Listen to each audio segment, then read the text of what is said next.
Good evening, and thank you for joining us for this wonderful night of music.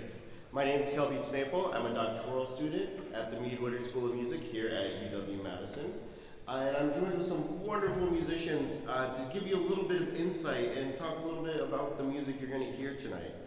The first piece you'll hear tonight is a piece by Domenico Cimarosa, who was an Italian composer in the second half of the 1700s.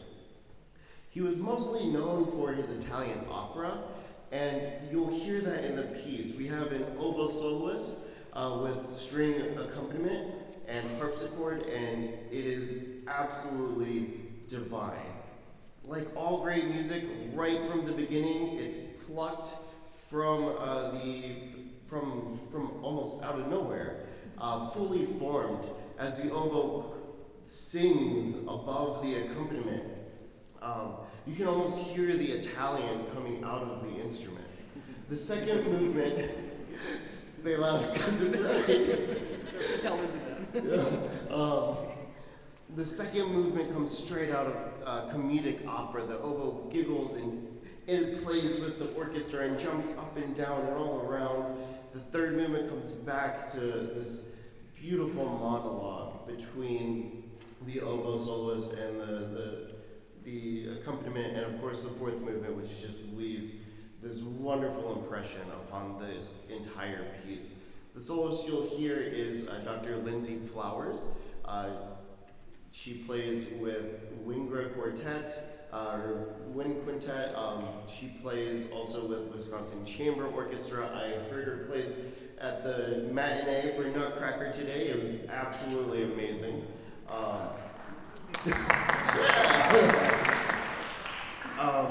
And I have the I'm fortunate enough to also be in one of her classes. She's a wonderful professor and a wonderful oboist, and I'm so excited that you'll be able to hear her play tonight.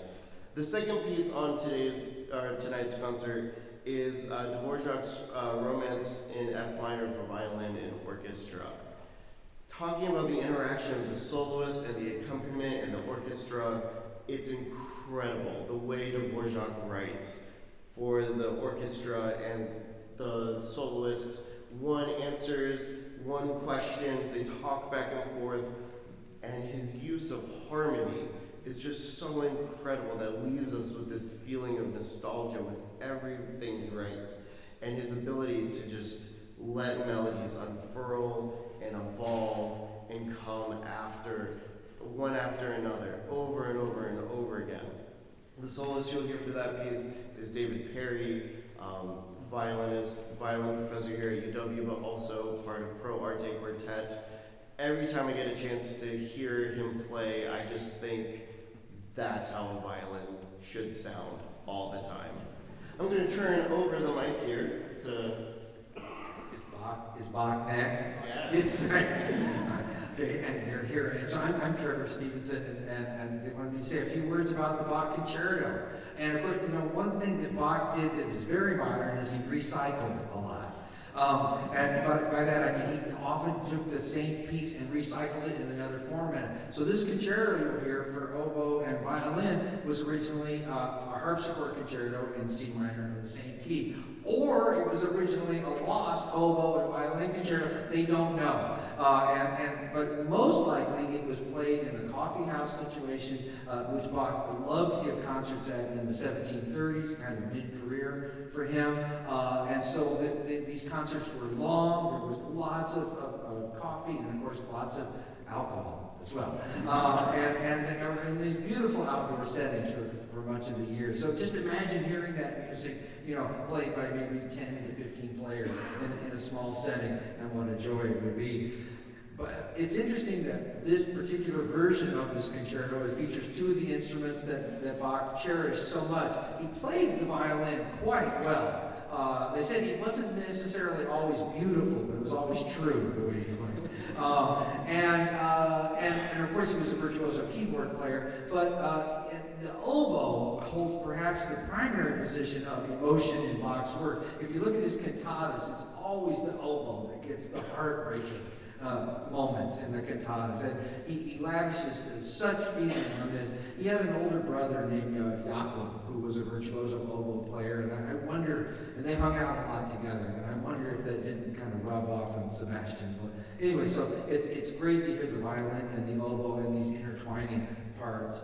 And of course, Bach gets his concerto form from Vivaldi. He studies Vivaldi inside out as a young man, and this whole thing of going back and forth between the solo lines and the band, the ripieno and the concertino, that he gets from Vivaldi in spades. It's not just the format itself, but the way it's treated, irregular phrases that he's able to master without you ever being able to tell they're irregular. Nobody does it better than so.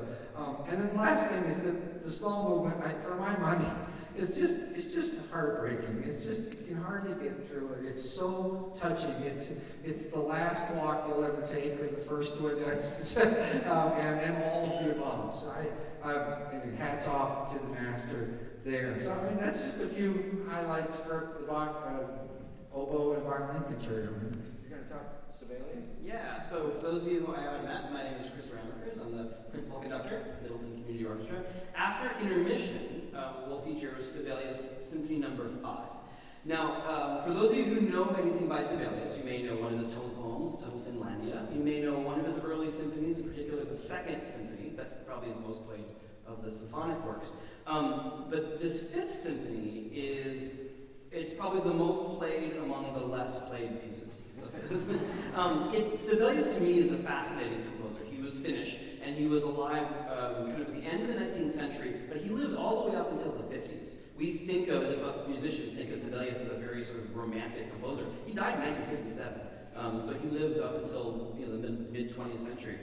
He began his symphonic works, the First and Second Symphonies. They are these huge late Romantic works. They're 4 movements. They're massive orchestra. Think of Bruckner or Mahler-sized orchestra. And they're very long. They're 45, 50 or so minutes long. But what Sibelius did is, as he went on in his symphonies, instead of getting larger and more grandiose and more philosophical, he actually pared everything down. So if Bach recycled, Sibelius, I guess, reduced. Right? He used less instruments, he wrote less music, and he used less thematic material. So by the time we get to his First Symphony, is a huge orchestra, 4 movements, about 50 minutes long. By the time we get to his Seventh Symphony, it's 1 single movement with a Beethoven-sized orchestra, and it's 20 minutes. And so all of his symphonies kind of get more pared down, they get shorter, and they get distilled. So this symphony is kind of right in the middle of that. It was originally conceived as a 4-movement work, but we actually know it as 3 movements. So there's a funny sort of scene in the middle of the first movement where the new second movement used to be. So the piece opens, I think, very ponderous and somber. But then it very slowly transitions, and I mean really gradually transitions into dancing music and a very fast dance. And then there's a break, and in the second movement, it's another dance, but this is kind of a more elegant dance. So think maybe a minuet or something like that. And then the third movement, the finale, that is sort of the fast, energetic, finale, and it's what the symphony is known for. Supposedly, I don't know if this is true, but I think it makes a good story.